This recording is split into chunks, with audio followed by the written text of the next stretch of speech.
het is heerlijk om te werken. Maar je ziet alweer de braam die begint alweer te bloeien en meer dingen. Dan denk ik, ja, is leuk, maar dat hoort niet zo. Hè? Deze tijd moet een beetje koud wezen. Ik ben er meer bisten als oors om deze tijd. We zien hier een venkel en op de venkel zitten slakjes. En die slakjes die eten van die venkel en dat is, ieder jaar zit dat helemaal vol met slakjes.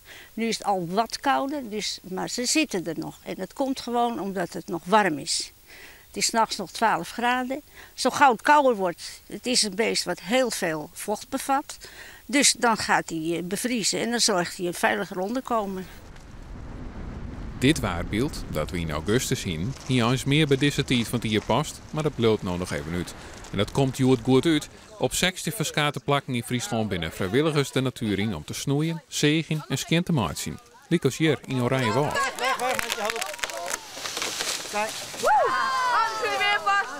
Bladeren binnen nog volop aan de boom hier.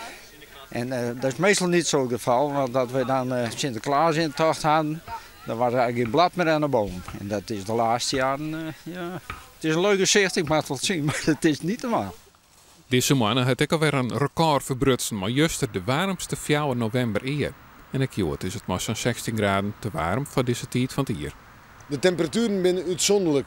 Dit waartype is uitzonderlijk. We zeggen wel meer dat de jest warmer en warmer wordt de aanroende tijden, de aanroende jaren. 2005 hebben we een recordwarme periode gehad van 1 oktober tot en met november.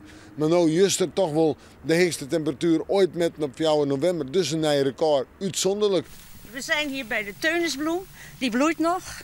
Gisteren zag ik nog dat er een insect op zat die nog trachtte wat te eten te krijgen. Er zit nog wat nectar in. Zodoende kunnen die insecten wat langer blijven leven. Al met al weer een mooie dag om de bos in te gaan.